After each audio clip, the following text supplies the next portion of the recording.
Hi everyone, my name is Putrice. And I'm Michaela, and today we're going to be talking about Uber and how Uber started off as a domestic company and turned into a multinational company. So Uber's vision is transportation as reliable as running water, everywhere for everyone. So on the agenda today, we're going to be talking about the Uber overview, their culture, the staffing approaches and top positions, HR activities within the United States and Canada, as well as some training. And we will also be going into compensation, taxation, and So we're going to be wrapping it up with performance management, the pestle, and challenges and the repatriation process. all right, so to start off with the culture, it was founded in 2008 by Travis Kalanick and Garrett Camp, and now it is a $6 billion organization. So the company was thought about in Paris, France, but actually the headquarters are in San Francisco, California. And from there, that point on, it grew into 450 cities in over 70 countries since 2008. So the growth has been really large. The opportunity to make money with Uber is pretty much you are a driver, you have your own vehicle, you're considered to be an independent contractor, and you kind of accept trips and go from there. And the company has 14 cultural values, and it emphasizes on meritocracy and diversity. So in terms of Uber's staffing approach, Uber adapts the ethnocentric and the polycentric staffing approach. We found that two of the main things that they look for is course cultural suitability and also technical ability. And the reason for this is because they really stress on their cultural values, and they want the employee to be able to adapt to different religions around the world. Being able to fit in anywhere, anytime, and also have the right level of empathy to be able to deal with all the challenges that they may face. Another thing is technical ability. So Uber highly stresses on their expatriates to be, well educated and well versed in Uber's technology and Uber's software. So that is like two of the key components they look for in terms of finding someone to fill that position.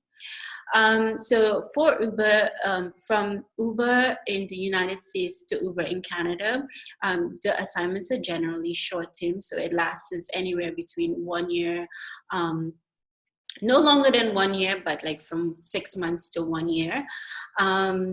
And we found out that, so the parent company, for example, would be in San Francisco, and the host country would be here in Canada. And the position is actually filled in the parent company, and they're responsible for filling top level positions in the host country. Another interesting thing is that Uber's drivers actually are all independent contractors, and they actually have no affiliations with Uber's HR department. So the next topic we're going to be talking about is the Uber HR activities within the United States and Canada.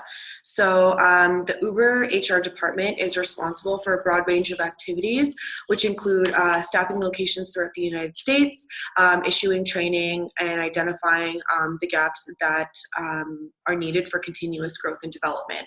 So in terms of global mobility and the HR department, the US works closely with the employees to prepare them for the international assignments. So because Uber has expanded so rapidly and so quickly around the world, they have chosen to actually outsource this. So what they do is they get an external partner called Move Guides to kind of assist the expatriates through the entire process from going to the United States and then transferring over to Canada. And we also want to just kind of touch a little bit on the training as well.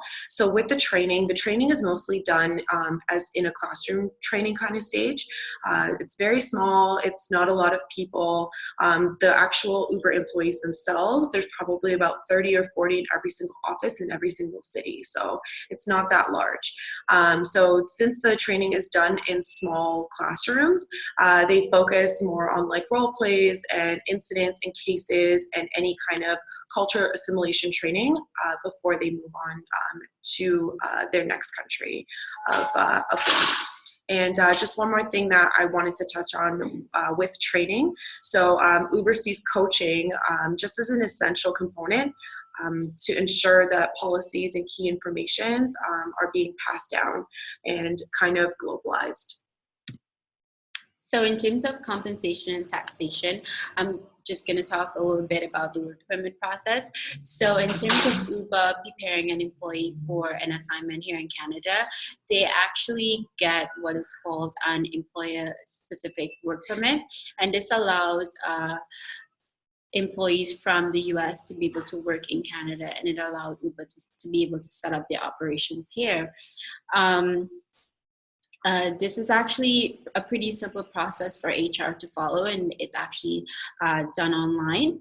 And Uber was actually exempted from doing the labor market assessment in Canada because they were seen as a company that will be able to bring a lot of economic growth into the Canadian market. However, we found that Uber outsources it's this part of global mobility to an external provider for other countries around the world. So in terms of some of the managers that have the exciting opportunity to go on international assignments, we found that Uber's HR directors do international assignments. Their supply chain managers, their engineers, and their global customer satisfaction leaders. These people actually, when they are hired, up to 30% of their job requires some level of travel. So that leads us right into compensation and taxation. Well, how are they paid? How are they compensated? So when Uber employees take international assignments, they're placed on what's called a destination employment contract. And this allows them to keep some of the things in the parent country and maintain some of the things in the host country.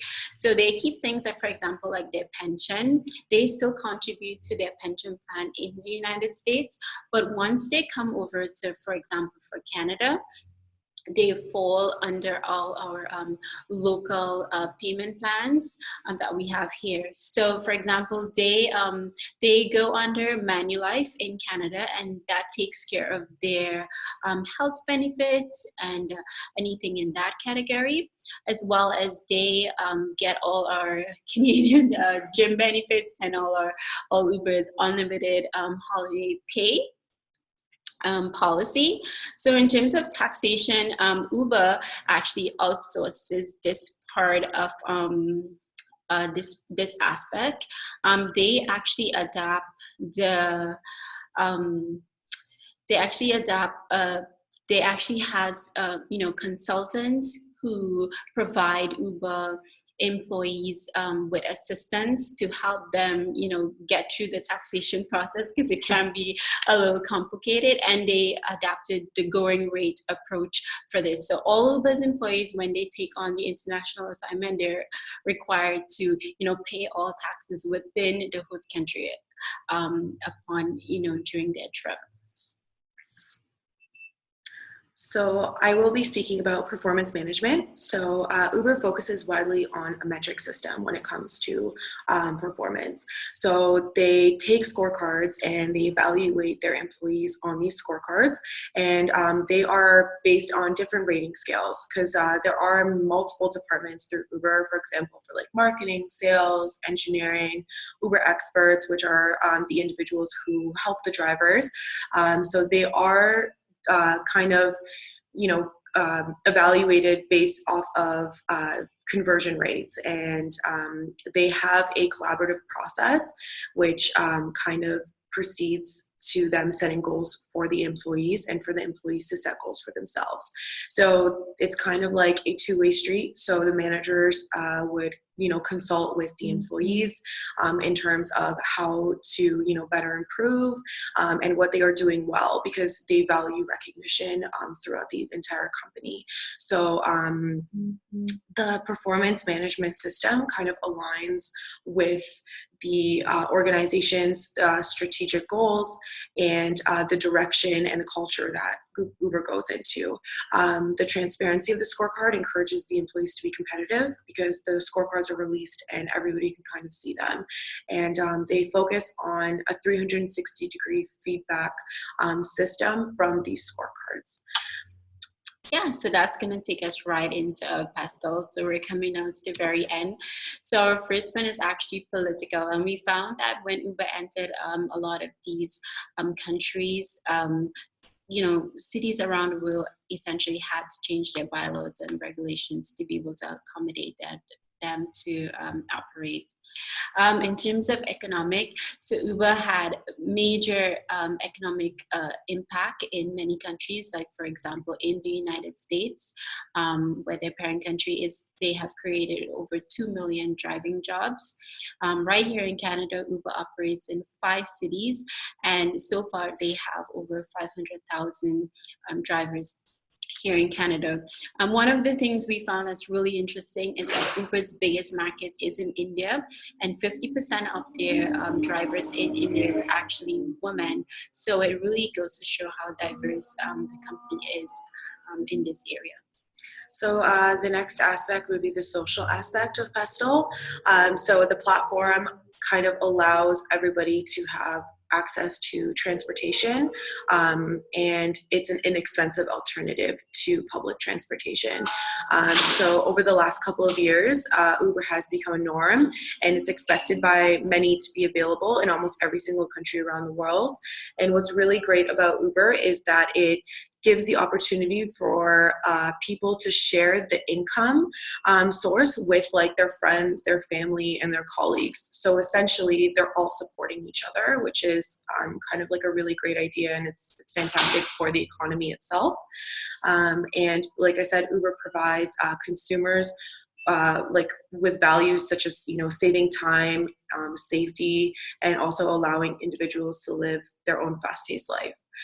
Technologically, Uber has a very strong business design and platform, and this platform is consistently altered and it's extremely innovative. So in 2016, Uber actually invested $3 billion into programs, tools, and computers and software engineering, which is kind of crazy to think about.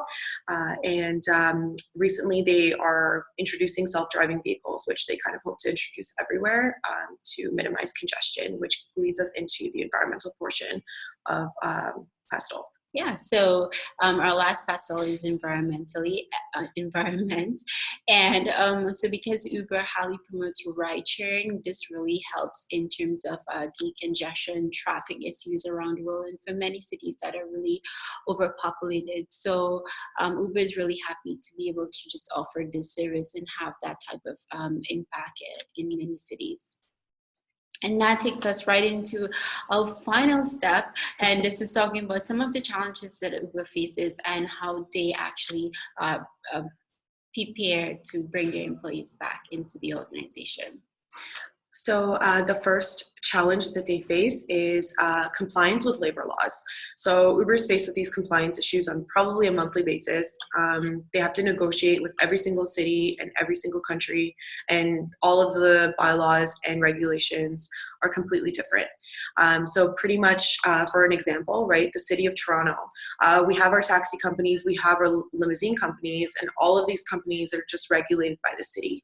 So when Uber entered the market, it was kind of like a little bit of a mini explosion because they didn't know what to do. So ultimately, they kind of changed the bylaws, and they created a new bylaw in order to allow Uber to be in Toronto, which is great. And since August 2015, regulations have fully passed, so they've fully legally accepted Uber as a way of transportation.